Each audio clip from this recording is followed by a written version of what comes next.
Today, we're talking Tom Selleck's guns. Yeah, fans know the guy for his mustache, his Magnum Ferrari, his Hawaiian shirts, and that laid-back charm. But what most of them don't know is that behind Magnum P.I. and Three Men and a Baby, Tom owns a jaw-dropping arsenal. A weapons collection that rivals museums, packed with rare Winchesters, engraved Colts, and bespoke shotguns. I'm not talking about movie props here, folks. I'm talking ultra-rare pieces with fun stories baked into the steel. Want to know which ones carry the most intrigue, rarity, and Selleck's personal touch? Let's dive in. Number 1. Winchester 1873. Winchester released the model 1873 in 1873, and kept building it through 1923 with more than 720,000 produced. Ads soon called it the gun that won the West, and popular culture locked the nickname in place with the 1950 James Stewart film Winchester 73. The rifle used a toggle link lever action, and crucially, handgun-friendly cartridges like 44, and crucially, handgun-friendly cartridges like 4440, 3840, and 3220, so a rider could carry one ammo belt for rifle and revolver.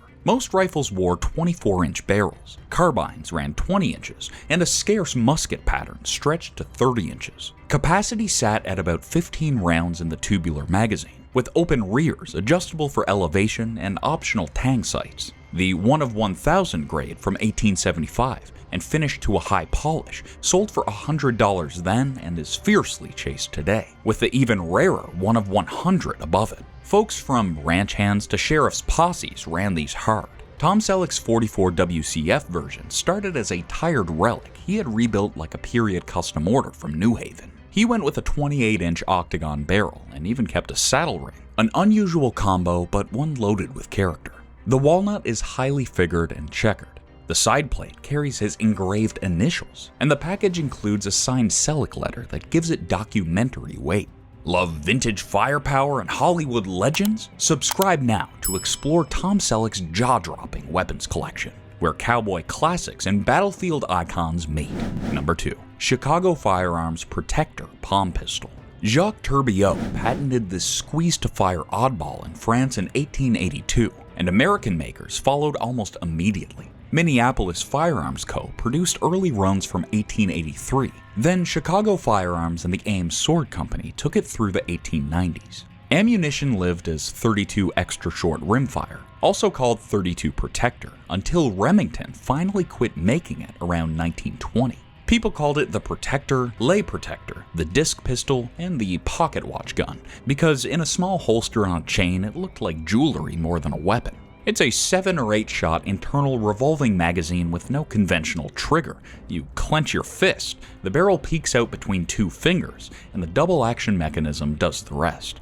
Most shipped nickel-plated to survive sweat and pocket carry, sometimes with hard rubber inserts or pearl accents. Sights? None. This wasn't for duels, it was late-night alley insurance. Tom's Protector leans into the collector magic that keeps these still relevant. The pistol survives with its original box, an item almost no one saved, and carries decorative embellishment that elevates it above a plain nickel piece. Number 3. Marlin 1895. Marlin launched the original model 1895 in 1895 as an upsized evolution of the 1893, itself a refinement of the 1889. Production ended around 1917 after a little over 18,000 rifles, then the name revived in 1972 for a modern 45-70 line that birthed the whole guide gun idea. Short, handy, hard-hitting. The classic action is a solid top side eject lever that lets you mount peeps without fighting top eject geometry, and the smokeless steel barrels on originals gave them real durability as powders changed. Barrels ran from the low 20s to extra long special orders. Magazines held 5 to 8 and buckhorn rears with blades up front were the common sighting setup. Compared to Winchester's earlier toggle link, the Marlin lockup handled pressure better, which is why hunters still load modern 1895s hot for thick-skinned game. Tom's 1895 isn't the later guide gun at all. It's a true first-run rifle from the pre-1917 era, with a rare 32-inch half-octagon, half-round barrel that gives it a commanding line in the rack. The receiver wears a Hepburn patent peep, and the rear barrel dovetail has a King's filler installed, evidence of someone who knew how to sight a lever rifle past simple buckhorns. The top of the barrel reads Marlin Safety, and it's an unusually strong condition for a rifle that seems built for use, not display.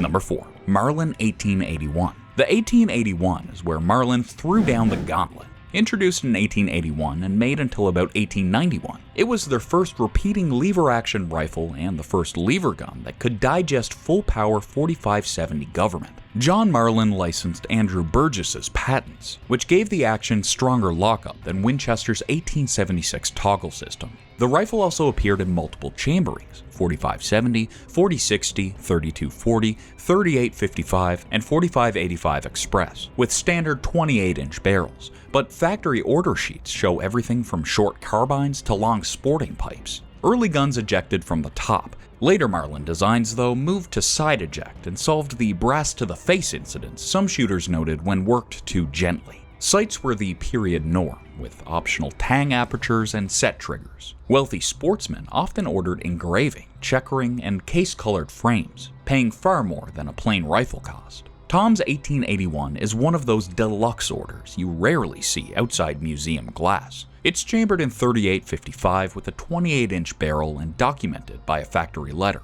The pistol grip stock carries fine checkering with a scalloped grip cap. The frame is beautifully case-hardened, and the engraver is Conrad F. Ulrich, one of the most recognizable names of the era. Early in his tenure, after setting up Marlin's own engraving department, the scenes show stag and doe panels, flowing scrollwork, and bordered accents that tie the whole rifle together. Winchester sometimes steered away from engraving case-hardened receivers. Marlin leaned into them, and this piece proves why that choice worked.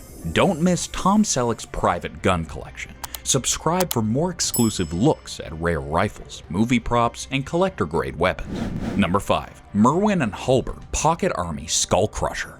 Merwin, Hulbert & Co. partnered with Hopkins & Allen to bring finely fit double and single-action revolvers to the market in the late 1870s through to the 1890s. The Pocket Army was the large frame family, and by the third model, the design standardized a top strap over earlier open tops. The system's party trick was its twist-open extraction. Press the latch, rotate the barrel and cylinder about 90 degrees, and pull forward. Empty cases, cut shorter than live rounds, fall free, and cartridges still long enough for the chambers stay in place. That means a quick clear and top off without dumping your good ammo in the dirt.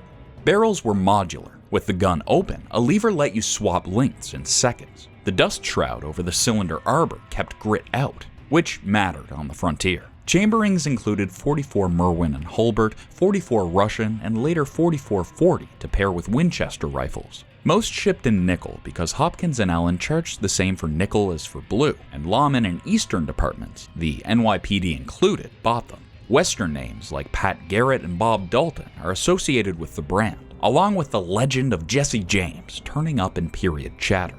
Tom's Pocket Army hits the sweet spot for collectors. A third model, single action with the bird's head skull crusher butt and a condition that makes you blink. Roughly 98 to 99% nickel on the barrel, vibrant case colors on the hammer, a niter blue trigger, and grips that haven't been mangled by time. The mechanical fit shows that famous vacuum feel when you work the barrel assembly. Number 6. Smith & Wesson No. 3 Russian, second model. The Smith & Wesson Model 3 family arrived around 1868 to 1870 and served all over the world in the early 20th century. The Russian variants grew out of massive imperial contracts beginning in 1871, with the second model adding, among other tweaks, a distinctive spur on the trigger guard for better control. The top brake frame and automatic star ejector gave cavalry an undeniable speed edge. Snap the action open and empties fly. Caliber centered on 44 Russian, a fine shooting cartridge that later influenced many 44s. These revolvers ran with US troops, Russians, Japanese units, Ottomans, and more, and licensed production spread through Europe and into Tula Arsenal. Barrel lengths varied, but 7 inches is classic. Sights are the straightforward post and notch. Separate from the Russian models, the related Schofield rides its own branch on the Model 3 tree. Tom's revolver climbs to a rare rung, a Russian second model that wears a detachable shoulder stock. Very few were set up for this, and surviving stocked examples live in advanced collections. His retains about 85% original blue, which is strong for a service pattern wheel gun that predates modern rust prevention. The matching stock only completes it and pushes the piece into unicorn territory. For people like Tom who appreciate the way top brakes reload, this revolver delivers the full experience, only with the added stability of a stocked configuration that turns a cavalry sidearm into an accurate, fast-running carbine-adjacent package. Number 7. Holland & Holland Royal Deluxe Pair. Holland & Holland has built London's best guns since 1835, and the Royal Sidelock ejector became its signature. The Royal Deluxe tier takes everything further: exhibition-grade walnut, deep relief engraving, gold details, and the kind of invisible handwork you only notice when you shoulder one and the muzzles go exactly where your eyes are looking. These guns are bespoke. Stock cast, drop, and length are cut to the client. Barrels are chopper lump and regulated so both tubes print together. Double triggers, automatic safety, timed ejectors, and a file-cut rib with a simple bead keep the field manners clean. Sub-gauges like 410 and 20 bring lively handling and a surprising amount of authority in the right hands. Philippe Griffney, a Liège-trained master, who later taught engravers worldwide, became one of H&H's go-to artists in the late 80s and 90s, and his relief scenes and scrollwork carry an instantly recognizable touch. Tom Selleck commissioned a matched Royal Deluxe pair in 1985, one in 410, one in 20. Griffney's deep relief work covers locks, fences, guard, and furniture, with the crisp edges finished so they won't abrade your hand. The guns mirror each other, as a proper pair should, with consecutive numbers and balanced weight. They live at the intersection of sporting function and fine art. A pair like this patterns honestly, mounts like thought, and earns its keep in an upland field. Number 8. Colt 1878 Omnipotent. Colt's first big-frame, double-action cartridge revolver arrived in 1878, following the smaller 1877 Lightning and Thunderer series, and preceding the new service era. Production ran to about 1905, with roughly 51,000 Model 1878s across all variants. Within that family sits a tiny fabled subset. B. Kittredge & Co. of Cincinnati marketed certain .45 caliber guns under the trade name Omnipotent, shipped from August 1878 to May 1882. Surviving research counts in the neighborhood of 175 shipped in the window, and only about 154 letter explicitly as Omnipotent. You'll see the acid-etched Omnipotent panel on the left barrel when it's right. Standard spec fits the era. 6-shot cylinder, double action with the option to thumbcock, fixed sights, and common barrel lengths of 4 3/4, 5 and 7.5 inches, with special orders beyond that. Finishes were blue or nickel, with hard rubber stocks as the norm and ivory or pearl for those with taste and money. Frontier officers and civilians bought these during the Indian Wars period, even with the mechanism's occasional light strike complaints and a locking bolt spring that could crack if abused. The trade name alone gives the model an aura that hooks any Colt collector. Tom's revolver sits inside that omnipotent circle.